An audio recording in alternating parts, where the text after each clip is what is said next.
Friends welcome back to our channel. நம்ம சேனலை subscribe பண்ணாதவங்க சப்ஸ்கிரைப் பண்ணிக்கோங்க. மறக்காமல் லைக் பண்ணி சப்போர்ட் பண்ணுங்க. நாளைக்கான எபிசோடில் என்ன நடக்குது பார்த்தீங்கன்னா, அபிராமி ரொம்ப டென்ஷனாக போய் நின்றுட்டு கார்த்திக் ஒரு முக்கியமான பிஸ்னஸ் கால் பேசிகிட்டு இருக்கான், வந்துடுவான் அப்படின்னு வந்து சொல்லிட்டு இருப்பாங்க.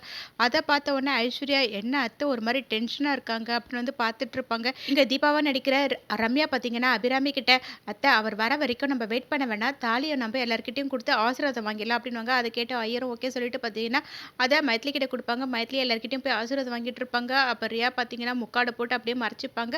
மைத்லியும் பார்த்தீங்கன்னா அவங்கள பார்க்க மாட்டாங்க. இங்கே தீபா ஆட்டோவில் வந்துட்டு இருப்பாங்க.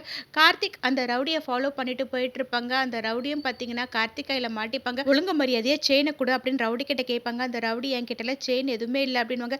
இப்போ நீ கொடுக்குறியா இல்லையா அப்படின்னு வந்து சத்தமாக கேட்கும் போது அந்த ரவுடியும் பார்த்தீங்கன்னா செயினை கார்த்திக் கிட்ட கொடுத்துட்டு அங்கேருந்து கிளம்பி போயிடுவாங்க. கார்த்திக் நேராக திரும்பவும் கோவிலுக்கு போயிட்டு அந்த அம்மா கிட்ட அந்த செயினை கொடுப்பாங்க. அந்த அம்மாவும் செயினை வாங்கிட்டு, ரொம்ப நன்றிப்பா, இந்த செயினை நீ எனக்கு திருப்பி கொடுத்ததுக்கு எனக்கு ரொம்ப சந்தோஷமா இருக்கு, நீ உன் பொண்டாட்டி கூட ரொம்ப சந்தோஷமா வாழணும் அப்படின்வாங்க. அதை கேட்டால் கார்த்திக்கும் சரிம்மான்னு சொல்லிட்டு கார் எடுத்துட்டு அங்கேருந்து கிளம்பி போயிடுவாங்க.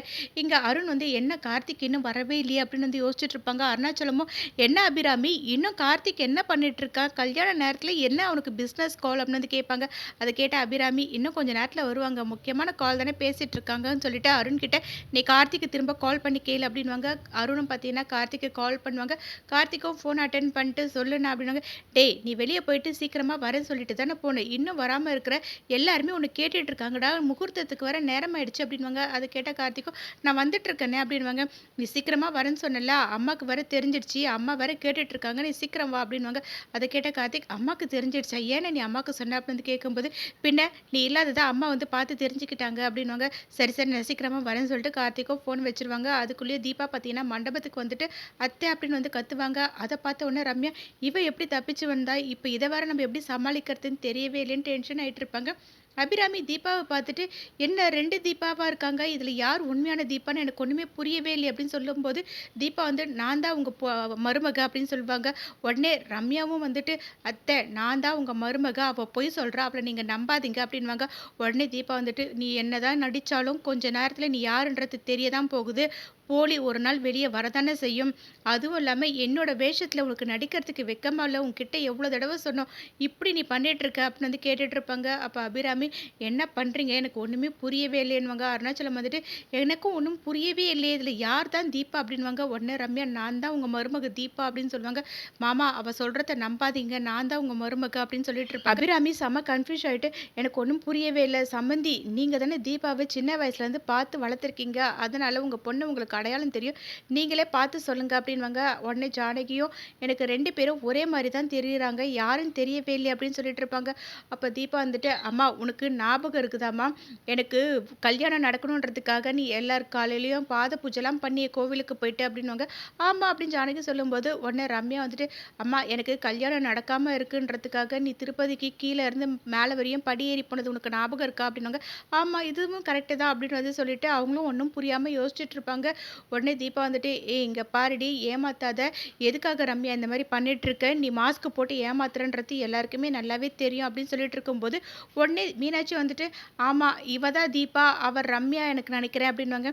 உனக்கு எப்படி தெரியும் அப்படின்னு அபிராமி கேட்கும்போது இல்லை இவ காலையிலேருந்து சரியே இல்லை, அவகிட்ட போய் பேச போனாலே சிடு சிடுன்னு எரிஞ்சு விழுந்துக்கிட்டே இருந்தா, அதுவும் முகத்தை தொட போனதுக்கு ரொம்ப கோவப்பட்டு என்னை அடிச்சிட்டா அப்படின்வாங்க. அதை கேட்ட அபிராமி என்னது தீபா உன்னை அடிச்சாலா, அவளாம் அப்படி அடிக்கிற ஆளே கிடையாது அப்படின்வாங்க.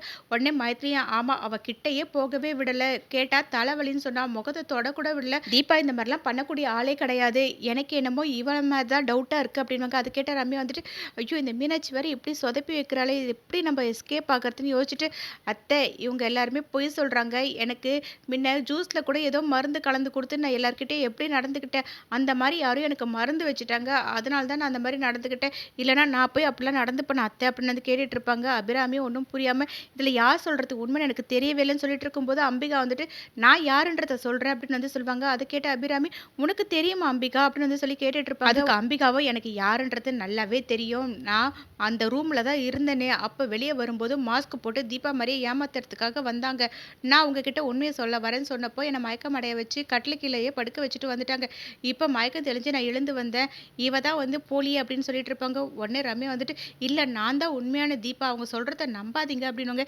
நீ சரி சரியான போலின்றது நானே நிரூபிக்கிறேன்னு சொல்லிட்டு நேரா ரம்யா கிட்ட போயிட்டு அவங்க மாஸ்க்க வந்து ரிமூவ் பண்ணுவாங்க. உள்ள ரம்யா இருக்கிறத பார்த்து எல்லாருமே ஷாக் ஆயிடுவாங்க.